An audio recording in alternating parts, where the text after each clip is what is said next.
नमस्कार, विदर्भ की बात वीकेबी न्यूज के प्राइम टाइम में आपका स्वागत है। अब रुक करते हैं आज की हेडलाइंस पर।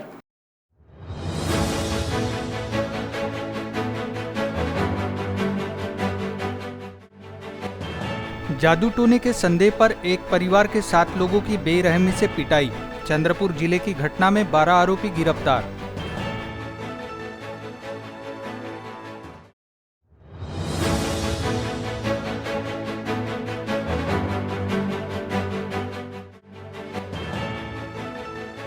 पेंच स्थित पानी की पाइपलाइन में दुरुस्ती कार्य के चलते 24 घंटे का वाटर शटडाउन।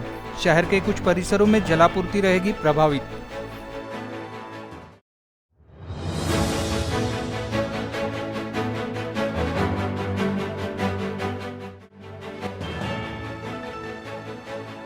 और हॉलमार्किंग की नई नियम प्रक्रिया के तहत सराफा व्यापारियों का देशव्यापी बंद।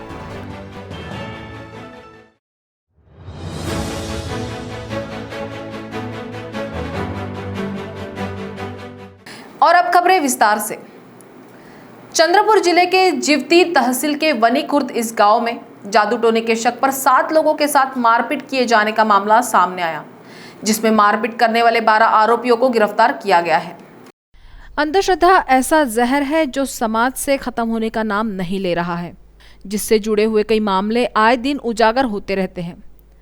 ऐसा ही एक मामला चंद्रपुर जिले के जिवती वनी खुर्द इस गांव में सामने आया है, जहां गांव वासियों ने जादू टोने के नाम पर करीब 7 लोगों की पिटाई कर दी, जिसमें शिवराज कामले, साहेबराव हुके, धम्मशील हुके, पंचफूला हुके, प्रयाग बई हुके, एकनाथ हुके जख्मी हो गए।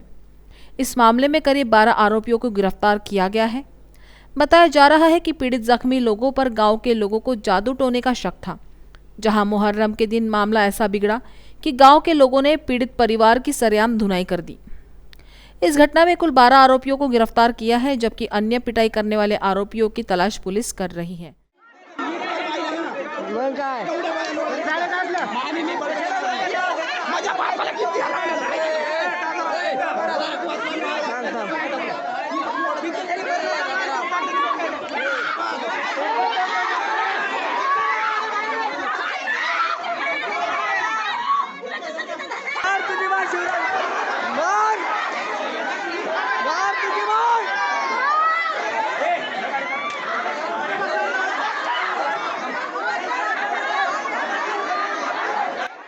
पोलीस ठाणे चंद्रपूर येथे दिनांक 21/8/2021 रोजी 2 गटामध्ये वादविवाद चालू असल्याबाबतची पोलिसांना माहिती मिळाली होती। त्याप्रमाणे पोलिसांनी सदर घटनेची तात्काळ दखल घेऊन घटनास्थळी हजर राहून पाहणी केली असता दलित कुटुंबातील काही व्यक्तींना ते जादूटोणा करतात या कारणास्तव अन्य दलित कुटुंबातील सदस्यांनी काही लोकांच्या मदतीने मारहाण करून त्यांना बांधले असल्याबाबतची माहिती प्राप्त झाली होती। त्याप्रमाणे त्या व्यक्तींना सोडवणूक करून त्यांची वैद्यकीय तपासणी केली। त्यांनी दिलेल्या तक्रारीनुसार जिवती पोलीस ठाणे येथे संबंधितांविरुद्ध जादूटोणा कायद्याच्या अंतर्गत गुन्हा दाखल केलेला आहे। आरोपी गुन्हा दाखल झाल्यानंतर पळून गेले। गावामध्ये अंधश्रद्धा निर्मूलन समितीचे कार्यकर्ते यांची मीटिंग घेऊन ग्रामस्थांचे समुपदेशन केलेले आहे। रात्र कॉम्बिंग ऑपरेशन करून एकूण 13 आरोपींना अद्यापर्यंत अटक केलेली आहे। गावात चोख बंदोबस्त लावलेला असून माननीय वरिष्ठांच्या मार्गदर्शनात पुढील तपास चालू आहे। गावामध्ये शांतता आहे। नागपुर महानगरपालिका और ऑरेंज सिटी वाटर द्वारा 24 अगस्त को पेंच लाइन 2 और 3 के कार्य के चलते पानी का शटडाउन किया जाएगा, जिसके तहत गांधी बाग, लक्ष्मी नगर और धर्मपेट जोन के साथ मंगलवारी जोन के गिट्टी खदान टंकी, सतरंजीपुरा जोन की बोरियापुरी टंकी और हनुमान नगर जोन के तहत आने वाली चीज भवन टंकी से जलापूर्ति नहीं होगी। इसकी जानकारी ऑरेंज सिटी वाटर के जनसंपर्क अधिकारी सचिन द्रवेकर ने दी। नागपूर महानगरपालिका आणि ऑरेंज सिटी वॉटर तर्फे येत्या 24 तारखेला म्हणजे मंगळवारी 24 तासाचं गोरेवाडा स्थित पेंच 2 आणि पेंच 3 या वॉटर ट्रीटमेंट प्लांटचं शटडाऊन घेण्यात येणार आहे। पेंच 3च्या मुख्य जलवाहिनीवर फ्लो मीटर लावण्याचं काम करण्यात येणार आहे, ज्याच्याद्वारे आपल्याला हे माहिती राहील की पेंच 3मधून आणि पेंच 2 वॉटर ट्रीटमेंट प्लांटमधून शहरामध्ये किती पाणी जात आहे। या 24 तासाच्या शटडाऊनमुळे नागपूर शहरातील गांधीबाग झोन, लक्ष्मीनगर झोन आणि धरमपेठ झोन याचा पूर्णपणे पाणीपुरवठा बाधित राहील. तसेच मंगळवारी झोनमधील गिट्टीगदान पाण्याची टाकी, हनुमाननगर झोनमधील चिंचभवन पाण्याची टाकी आणि सतरंजीपुरा झोनमधील बोरियापुराची जी पाण्याची टाकी आहे याचा पाणीपुरवठा बाधित राहील. 24 तारखेला सकाळी 8 वाजता ते 25 तारखेला सकाळी 8 वाजेपर्यंत या शटडाऊनच्या कामामध्ये एक फ्लो मीटर, एक 1200 मिलीमीटर डायाचा वॉल आणि एक 500 mm डायाचा वॉल सेमिनरी हिल्स येथे लावण्यात येणार आहे. हॉलमार्किंग की नई प्रक्रिया के विरोध में सोमवार को देश भर में सराफा व्यापार बंद रखा गया है, जिसका असर सोमवार को नागपुर में भी देखा गया है, जहां सोना चांदी ऑल कमेटी द्वारा नई हॉलमार्किंग प्रक्रिया का विरोध किया गया. नागपुर में सोना चांदी ओल कमेटी नागपुर सराफा एसोसिएशन द्वारा सराफा व्यवसाय में लादी गई HUID का विरोध किया गया. गौरतलब है कि हाल ही में केंद्र सरकार द्वारा सराफा व्यापार में नई हॉलमार्किंग प्रक्रिया को लाया गया है, जिस पर देश भर का सराफा व्यापार विरोध कर रहा है. इसी कड़ी में सोमवार को देश भर का सराफा व्यापार बंद रहा है, जिसका नागपुर में भी असर देखा गया. व्यापार बचाओ, HUID भगाओ, व्यापार बचाओ, HUID भगाओ, व्यापार बचाओ, HUID भगाओ, व्यापार बचाओ. हम मुनीम नहीं, हम ज्वेलर्स हैं, मुनीम नहीं.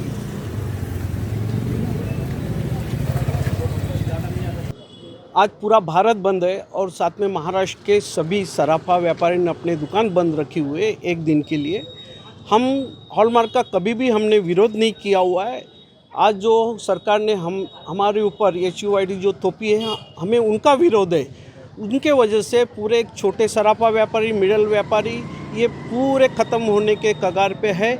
इसलिए आज हम गवर्नमेंट से यही चाहते हैं कि भाई HUID इससे हटाओ. हॉलमार्किंग का हम आगे भी स्वागत करेंगे, अभी भी करते हैं. सर, आज का प्रोग्राम है आपका, किस प्रकार से बंद है और किस प्रकार से चालू? कुछ दुकानें खुली हुई हैं आपके इलाके में, अभी शूट क्या है? देखिए, एक आध किसी ने किसी काम, पर्सनल काम के लिए खोला होगा तो बात अलग है, परंतु नागपुर का और पूरे भारत का पूरा सराफा बंद है. इसमें कोई दो मत नहीं है. 100 लोगों में एक आध आदमी हो सकता है कि कुछ कारण से उन्होंने अपने काम करने के लिए दुकान खोली होगी, बट पूरी तरह से 99% हमारा बाजार बंद है. HUID का हम विरोध कर रहे हैं और HUID क्या है वो समझना बहुत ज़रूरी है. इस इंडस्ट्री में 1 जुलाई 2021 को HUID थोपा गया. नहीं सर, कोई दुकान खोला नहीं है.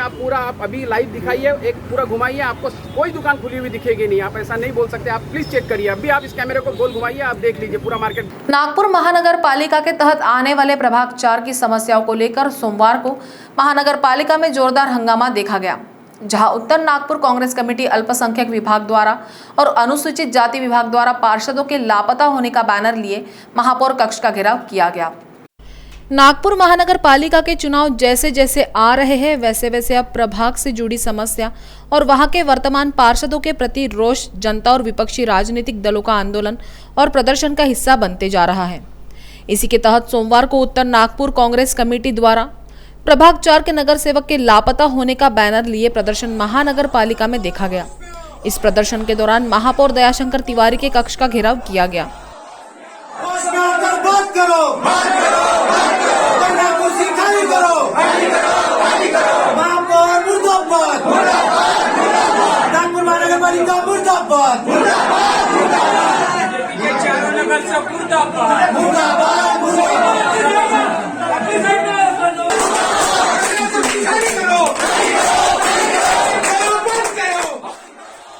ज्ञात हो कि प्रभाग 4 के तहत भाजपा की निरंजना पाटिल, शेषराव गोतमारे, मनीषा आतकरे, राजकुमार साहू ये सभी पार्षद भाजपा के खेमे से आते हैं, जबकि इन लोगों का इलाका कलमना और पार्टी से जुड़ा हुआ है, जिन पर रोष व्यक्त करते हुए कांग्रेस के कार्यकर्ता महापौर कार्यालय पहुंचे थे.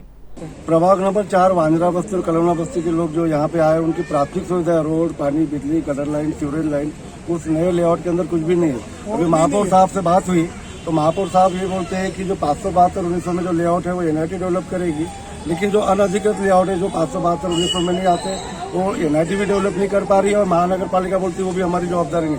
तो आखिर हमने फिर जाना कहाँ? NIT में जाओ तो बोलते महानगर पालिका में जाओ, महानगर पालिका में भी आए महापौर साहब से मिले, बोलते वो हमारी जवाबदारी. तो आखिर पब्लिक ने जाना कहाँ? वोट के लिए तो बराबर फिर गली गली में आते हैं, लेकिन जहाँ फिर डेवलपमेंट की बात आती है इधर से उधर घुमाते रहते हैं। तो आखिर पब्लिक के साथ न्याय कहाँ पे होगा, ये हमारे अभी भी समझ के बाहर है। भेज दी है और क्या परेशानी है? आपने फोटो लगाया है कि नगर सेवक लापता है? आज हमारा जो प्रभाग क्रमांक 4 है, यहाँ के जो 4 नगर सेवक की बिजली के हैं, इन लोगों को जो बस्ती के लोग हैं, जो वांजरा वगैरह के जो बस्ती है प्रभाग 4 की, यहाँ के लोग कई बार गए। 5 सालों में इन्होंने कोई भी विकास कार्य नहीं किए। ना रोड है, ना गटर लाइन है, ना स्ट्रीट लाइट है, ना पानी है। तो ये 5 सालों में जो इन लोगों ने, इनका जो काम था कि वहाँ पे ना जाके बस्ती के काम कराना चाहिए, कोई भी नहीं। आज डेंगू के कारण हमारे 2 भाई है ना रेवा में एडमिट है, उनका जिम्मेदार कौन है? वहाँ पे हम जाओ नगर सेवक के पास तो वो पल्ला झाड़ देते। एनएमसी में आए तो यहाँ पे भी मतलब महापौर ने आश्वासन दिया है, अभी काम नहीं हुआ। आज हमारे को आश्वासन मिला है कि हम काम करेंगे। जोन में उन्होंने फोन लगाया तो हमारे को एक आश्वासन मिला है, बाकी कुछ भी नहीं हुआ है। और ये जो बस्ती के जो लोग हैं ये इतने परेशान है। आप बस्ती में आके देखो कि नगर सेवक के क्या काम है। वहाँ पे रोड ही नहीं है, ना गटर लाइन है, ना पानी की व्यवस्था है। टैंकर आती है तो टैंकर है ना घुस जाते हैं वो कच्चे रोड में, और क्या कहते हैं सांप बिच्छू आने टाइम। अभी बरसात के पानी जो जमा हो रहा है उसके कारण सांप पाप निकलते हैं। एक लड़की भी मरी है। अब इसका जिम्मेदार कौन है भैया? और यहाँ पे आओ तो यहाँ पे भी अभी कोई रास्ता नहीं मिला है, सिर्फ आश्वासन मिला है हमारे को, बाकी कुछ नहीं। महाराष्ट्र की महाविकास आघाड़ी सरकार पर एक बार फिर नेता विपक्ष देवेंद्र फडणवीस ने प्रहार करते हुए किसानों का मुद्दा उठाया है, जबकि पत्रकारों को फ्रंटलाइन वर्कर्स का दर्जा दिया जाए, ऐसी मांग उन्होंने इस दौरान की। मैं ऐसा मानता हूं कि वैक्सीनेशन बहुत ही जरूरी है, क्योंकि पूरे देश में अगर हम देखें तो चाहे वो डेल्टा वेरिएंट हो या उसके पहले का कोई भी वेरिएंट हो, जहां पर वैक्सीनेशन के 2 डोज हो गए, ऐसे जगह पर एसिम्टोमेटिक लोग कोरोना इन्फेक्टेड हुए, लेकिन सिम्टोमेटिकली कोई बहुत इफेक्ट हुआ है या किसी को अस्पताल में एडमिट करना पड़ा, ऐसा नहीं हुआ है। तो इसलिए मुझे लगता है बहुत जरूरी है, और विशेष रूप से मैं तो ऐसा मानता हूँ पत्रकारों के लिए सबसे ज्यादा जरूरी है, क्योंकि ये सारे कोरोना के काल में जो चंद लोग फील्ड के ऊपर लगातार घूम रहे थे, जिनको लॉकडाउन का जिनके ऊपर असर नहीं था, क्योंकि उनका काम ही जनता में जाना है, तो इसलिए ऐसे समय सबसे ज्यादा वल्नरेबल जो ग्रुप है उसमें पत्रकार थे। तो मैं मानता हूं कि ये बहुत पत्रकारों के लिए आवश्यक है। मैं ये समझ ही नहीं पाया कि महाराष्ट्र में क्यों नहीं हो पा रहा है। देखिए, मैंने माननीय मुख्यमंत्री जी से निवेदन किया, कई लोगों ने निवेदन किया, परंतु जब देश की 15 सरकारें पत्रकारों को फ्रंटलाइन वर्कर घोषित करती है, तो वैसे तो हमेशा महाराष्ट्र जो है, हम ये कहते कि पुरोगामी है, ये सबसे पहले निर्णय लेने वाला है। पता नहीं इस मामले में कहाँ अटका है और ऐसी कौन सी बात है जो इसको अटका रही है। पर मेरा अभी भी माननीय मुख्यमंत्री जी को मेरी अपील होगी कि महाराष्ट्र में तुरंत हमारे तमाम पत्रकारों को फ्रंटलाइन वर्कर्स घोषित किया जाए। देखिए, अभी इसमें तो मुझे आश्चर्य लगता है कि इस सरकार को कोर्ट मंजूर है कि नहीं, क्योंकि हाई कोर्ट ने ऑर्डर दिया, उसके खिलाफ ये सुप्रीम कोर्ट गए, सुप्रीम कोर्ट ने इनकी पिटीशन नकार दी, और अब हाई कोर्ट कंटेम्प्ट शुरू कर रहा है। अब तो हमारे मन में कोई शंका नहीं बची। हम जो कहते थे कि ट्रांसफर और पोस्टिंग का बड़ा स्कैम है, अगर स्कैम नहीं होता तो जानकारी तो दे देते, जानकारी क्यों छुपाते? तब तो ये बहुत स्पष्ट हो गया कि बहुत बड़ा स्कैम। गंगा जमुना परिसर में सुबह उस समय हड़कंप मच गया जब राष्ट्रवादी कांग्रेस पदाधिकारी ज्वाला धोटे के नेतृत्व में बस्ती की वारांगनाओं ने पुलिस द्वारा गलियों में लगाए गए बैरिकेड को हटाना शुरू कर दिया। ठीक इसी समय राष्ट्रवादी प्रदेश महासचिव आभा पांडे को नागरिकों ने इसकी सूचना दी। सैकड़ों की संख्या में परिसर के नागरिक वहां जुट गए और बैरिकेड हटाने का विरोध किया। एक और नागरिक और दूसरी ओर वारांगनाएं आमने सामने डट गए। कोरोना का कहर समाप्त हो चुका है, कहे तो कोई अतिशयोक्ति नहीं होगी। एक समय था जब हजारों की संख्या में मरीज अस्पतालों में भर्ती थे और लोगों को बेड के लिए भटकना पड़ रहा था, लेकिन अब हालात सामान्य हो चुके हैं। संडे को जिले भर के विविध अस्पतालों में केवल 45 संक्रमित उपचार के लिए भर्ती थे, वहीं मात्र 37 होम क्वारंटाइन होकर अपना उपचार करवा रहे हैं। इस तरह कुल 82 मरीज ही कोरोना के हैं। इनमें भी सिटी के लिए 75 है, जबकि ग्रामीण भागों के लिए केवल 7 का समावेश है। संडे को पूरे जिले भर में 4344 स्वैब टेस्ट की रिपोर्ट आई, उसमें से मात्र 2 नए पॉजिटिव पाए गए हैं। दोनों पॉजिटिव सिटी के हैं। जिले में कोरोना वायरस अब समाप्ति की ओर है। ग्रामीण भागों में मरीजों की संख्या तेजी से घटी है। इसके बाद भी प्रशासन व डॉक्टरों द्वारा अभी भी नागरिकों से सतर्कता बरतने की अपील लगातार की जा रही है। चूंकि तीसरी लहर का भय बना हुआ है, इसलिए सतर्क किया जा रहा है। जिस तरह अनलॉक के बाद अब कोरोना के प्रोटोकॉल का उल्लंघन जमकर किया जा रहा है, वही कहीं खतरनाक साबित न हो जाए। बाजारों में भीड़ उमड़ रही है। बसों में तो अब जितनी सीट उतनी सवारी के नियम भी नहीं माने जा रहे हैं। स्टैंडिंग में सवारियां भरी जा रही है। लोगों ने अब मास्क पहनना भी बंद कर दिया है। अधिकतर के मास्क नाक के नीचे ही फॉर्मेलिटी के लिए लटकते नजर आते हैं। सैनिटाइजर का उपयोग भी नहीं के बराबर हो रहा है। अब वक्त तो चला है एक छोटे से ब्रेक का। मिलते हैं एक छोटे से ब्रेक के बाद। बाय। सब जानना चाहते हैं मेरा फेवरेट कलर, मेरा फेवरेट डेस्टिनेशन, मेरी फेवरेट डिश, पर कोई ये नहीं पूछता कि फेवरेट डिश मैं बनाती कैसे हूँ। अरे यार, जिसे टेस्टी खाना पसंद है वो अच्छे टेस्ट तक पहुँच ही जाता है। सुरुचि मसाले, खाने में हो रुचि तो घर लाइए सुरुचि। अपने सपनों की उड़ान भरने की इच्छा तो हर किसी की होती है, पर पंख भी तो मजबूत होने चाहिए, जो देता है Flywheel Aviation Academy. Flywheel Aviation Academy एक ऐसा इंस्टीट्यूट है जहां पर एयरलाइंस एंड एयरपोर्ट हॉस्पिटैलिटी और टूरिज्म मैनेजमेंट, साथ ही यहां campus interview, guidance by industry expert, practical training at airport, expert faculty, personal grooming जैसे कई सारे बेनिफिट्स आप पा सकते हैं। Flywheel Aviation Academy, 1 degree 3 job opportunities. Flywheel Aviation Academy gives you a degree और diploma with a job. Flywheel Aviation academy, 365 Gandhinagar, LAD college square, beside Karnataka bank, Nagpur. तो break के बाद आपका स्वागत है। राज्य के क्रीड़ा मंत्री सुनील केदार के विरोध में कांग्रेस नेता आशीष देशमुख खुलकर सामने आ गए हैं। देशमुख ने मुख्यमंत्री उद्धव ठाकरे को पत्र लिखकर केदार को मंत्रिमंडल के बाहर करने की मांग की।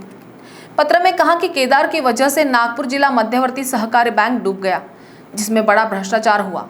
पत्र में आशीष देशमुख ने कहा कि 150 करोड़ रुपए की अनियमितता के मामले में सुनील केदार व अन्य 10 आरोपियों के खिलाफ न्यायालय में मुकदमा चल रहा है। राज्य के क्रीड़ा मंत्री सुनील केदार के विरोध में कांग्रेस नेता आशीष देशमुख खुलकर सामने आ गए हैं। देशमुख ने मुख्यमंत्री उद्धव ठाकरे को पत्र लिखकर केदार को मंत्रिमंडल के बाहर करने की मांग की है। पत्र में कहा गया है कि केदार की वजह से नागपुर जिला मध्यवर्ती सहकारी बैंक डूब गया, जिसमें बड़ा भ्रष्टाचार हुआ। पत्र में आशीष देशमुख ने कहा कि 150 करोड़ रुपए की अनियमितता के मामले में सुनील केदार व अन्य 10 आरोपियों के खिलाफ न्यायालय में मुकदमा चल रहा है। कांग्रेस नेता आशीष देशमुख ने अपने ही पार्टी के नेता और वर्तमान में मंत्री सुनील केदार के खिलाफ फिर आवाज उठाई है, जिन्हें तत्काल मंत्रिमंडल से बेदखल करने का पत्र मुख्यमंत्री को लिखा है, जिससे हलचल मच गई है। देशमुख ने पत्र में कहा है कि सुनील केदार की वजह से वर्धा जिला बैंक, उस्मानाबाद जिला बैंक को भी नुकसान पहुंचा। सहकारिता विभाग के 3 अंकेक्षकों ने केदार को मुख्य आरोपी करार देते हुए दोषी बताया है। सुनवाई अंतिम दौर में होने के बावजूद ज्योति वजानी की जगह सरकारी वकील के रूप में केदार ने खुद के मित्र आसिफ कुरैशी की नियुक्ति कराई। कुरैशी महाराष्ट्र प्रदेश कांग्रेस के लीगल सेल के भी अध्यक्ष है। सरकारी वकील की नियुक्ति भी तत्काल रद्द की जानी चाहिए। कुरैशी की जगह पर उज्जवल निकम जैसे सक्षम वकील की नियुक्ति करे। केदार का इतिहास आपराधिक रहा। ऐसे व्यक्ति का महाराष्ट्र मंत्रिमंडल में रहना राज्य के लिए शर्म की बात है। उनके खिलाफ अलग से न्यायालय में मामला चलाना चाहिए। नागपूर डिस्ट्रिक्ट सेंट्रल कोऑपरेटिव्ह बँकेमध्ये आजपासून 19 वर्षापूर्वी 150 कोटी रुपयाचा गैरव्यवहार, भ्रष्टाचार हे तत्कालीन जिल्हा बँकेचे अध्यक्ष सुनील केदार यांच्या सहमतीने होम ट्रेड सिक्युरिटीजच्या माध्यमातून झाला। शासकीय रोखे खरेदी करण्याच्या नावाने गोरगरीब जनतेचे फिक्स डिपॉझिट धारकांचे 150 कोटी रुपये हे त्या निमित्ताने भ्रष्टाचाराच्या मार्गे काढण्यात आले। आजही 19 वर्षानंतर ह्या संपूर्ण याच्यामध्ये न्याय अपेक्षित होता, अजूनही तो होऊ शकतो, पण सुनील केदार हे राज्य सरकारमध्ये मंत्री आहेत आणि मागच्या 3-4 महिन्यापूर्वी सरकारी वकील बदलण्यात आला। काँग्रेसच्या मंत्र्यांच्या केसमध्ये काँग्रेसच्या प्रदेश मायनॉरिटी विभागाचे अध्यक्ष श्री आसिफ कुरैशी यांना सरकारी वकील म्हणून सरकारने नेमून या संपूर्ण न्यायिक प्रक्रियेवर कुठेतरी डमी सरकारी वकील देण्याचा जो प्रयत्न आहे, ज्या माध्यमातून न्याय जसा 19 वर्ष लागला नाही तसा अजून समोर नेण्याचा, किंबहुना कोणाला तरी वाचवण्यासाठी तर नाही आहे ना, अशा प्रकारचं एक पत्र मी आज सन्माननीय मुख्यमंत्री उद्धवजी ठाकरे साहेबांना लिहिलं आहे।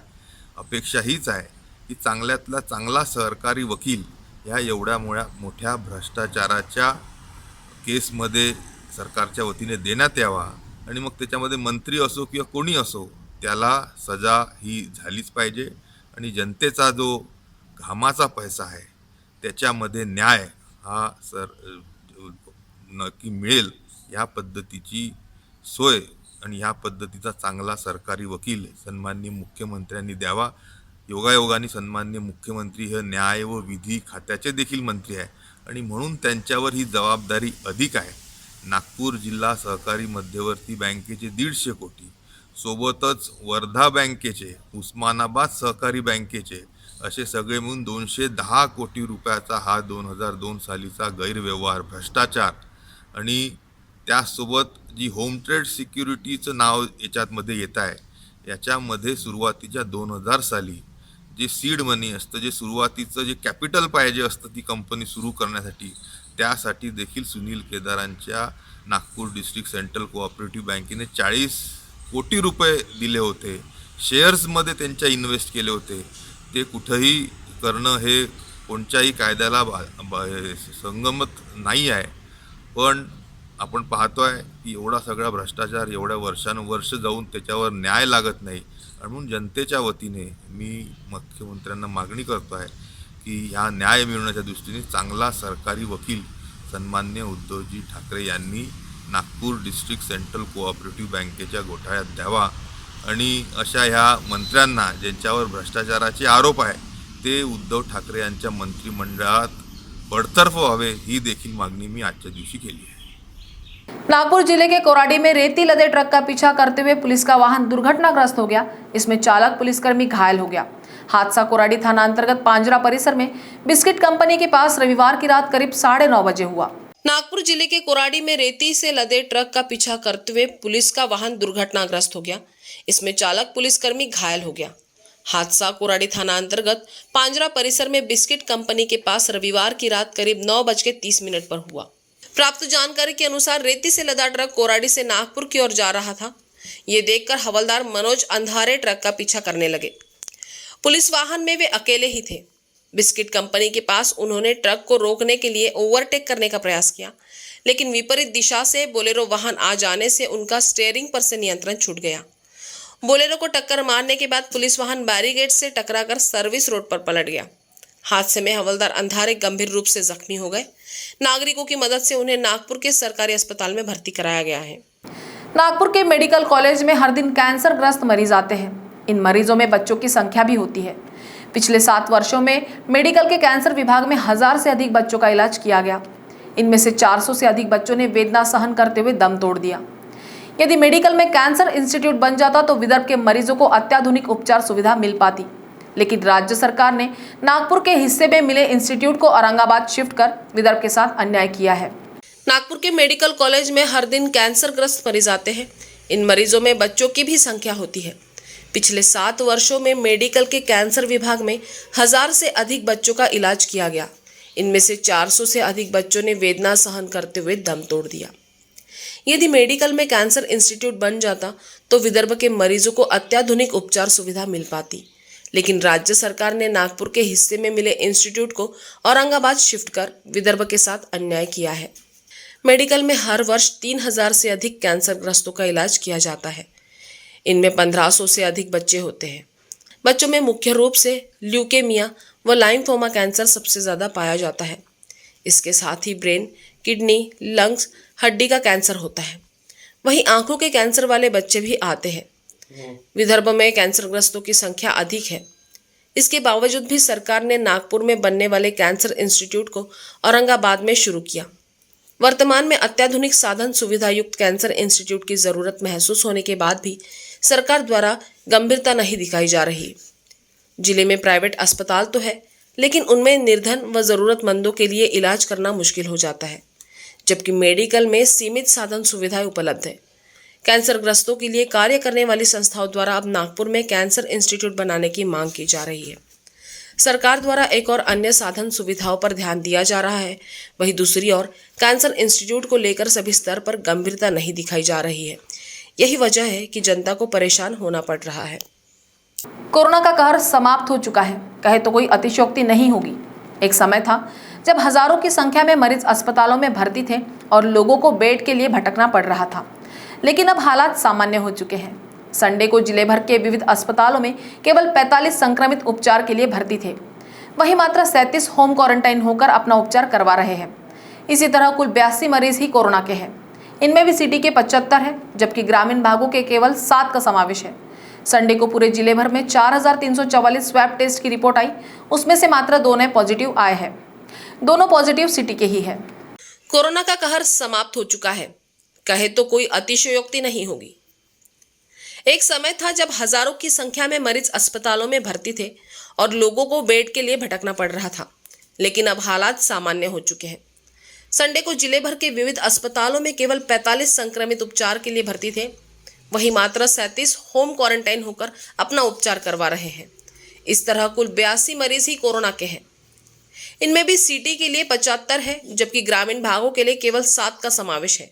संडे को पूरे जिले भर में 4344 स्वैब टेस्ट की रिपोर्ट आई, उसमें से मात्र 2 नए पॉजिटिव पाए गए हैं। दोनों पॉजिटिव सिटी के हैं। जिले में कोरोना वायरस अब समाप्ति की ओर है। ग्रामीण भागों में मरीजों की संख्या तेजी से घटी है। इसके बाद भी प्रशासन व डॉक्टरों द्वारा अभी भी नागरिकों से सतर्कता बरतने की अपील लगातार की जा रही है। चूंकि तीसरी लहर का भय बना हुआ है, इसलिए सतर्क किया जा रहा है।